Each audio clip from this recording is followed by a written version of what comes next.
लंका थाना क्षेत्र स्थित मुख्य द्वार पर बीएचयू किसारी पार्टी, भगत सिंह मोर्चा पार्टी, सीवीआई एसएस ने अडानी और प्रधानमंत्री का विरोध जताया।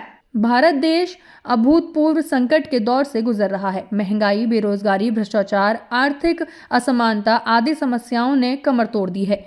युवा, किसान, मजदूर, गरीब, महिला सभी मोदी सरकार की कुनीतियों से परेशान हैं, लेकिन मोदी जी अपने ही मन की बात करने में मस्त हैं। देश की आम जनता की गाढ़ी कमाई लूटकर अपने दोस्त अडानी की जेब भर रहे हैं। मोदी सरकार देश की सरकारी संपत्तियों को बेचकर अपने दो दोस्तों अडानी अंबानी की जेब भर रहे हैं। इससे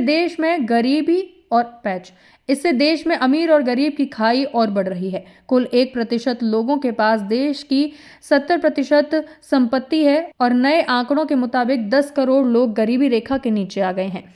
जनता अपने खून पसीने की कमाई को LIC और SBI, PNB एवं अन्य सरकारी बैंकों में जमा करती है और मोदी सरकार ने अवैध तरीके से वो पैसा अडानी को दे दिया।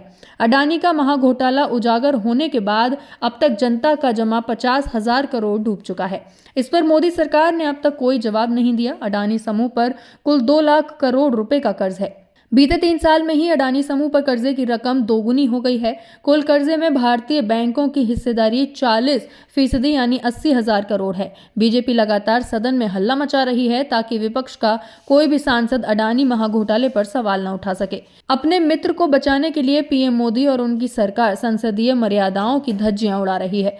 सदन चलता है तो माइक ऑफ कर दिए जाते हैं या फिर सदन को स्थगित कर दिया जाता है। ऐसी बेशर्मी भारतीय लोकतंत्र में कभी नहीं देखी गई। राफेल घोटाला, नोटबंदी, प्रधानमंत्री केयर फंड और अब अडानी के महाघोटाले की जांच न कराकर सीबीआई, ईडी जैसी एजेंसियों द्वारा विपक्ष के लोगों पर रेड डालकर उन्हें दबाने की कोशिश हो रही है, जो भारतीय लोकतंत्र में सबसे शर्मिंदगी वाली बात है। नोटबंदी, गलत GST और मोदी सरकार की लूटकारी नीतियों से देश की महंगाई में चरम पर है। खाद्य सामग्री, दाल, चावल, तेल व पेट्रोल, गैस के दाम आसमान छू रहे हैं। दिन रात मेहनत की कमाई से रोजमर्रा की जरूरतों को पूरा नहीं कर पा रहे हैं, न ही सम्मानित जीवन जी पा रहे हैं। छात्र, युवा अब तक के सबसे भयंकर बेरोजगारी से त्रस्त हैं। सरकारी नौकरियां भ्रष्टाचार की भेंट चढ़ रही हैं। पर्चा लीक, धांधली, पदों की कटौतियां व समय पर नियुक्ति न देना आदि समस्याएं छात्र युवा के जीवन मरण का सवाल बन चुकी हैं।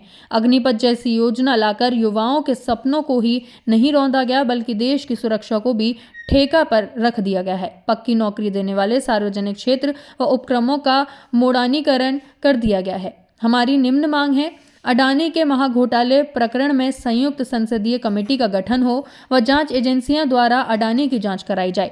देश की सरकारी संपत्तियों को बेचकर अडानी को फायदा पहुंचाना बंद हो। संवैधानिक संस्थाओं की शुचिता बरकरार रखी जाए। संसद में विपक्ष की आवाज को महत्व दिया जाए और गतिरोध हटाकर संवाद प्रक्रिया बहाल की जाए। अपना नाम बता दें। वंदना उपाध्याय, काशी हिंदू विश्वविद्यालय से मैं MA कर रही हूँ।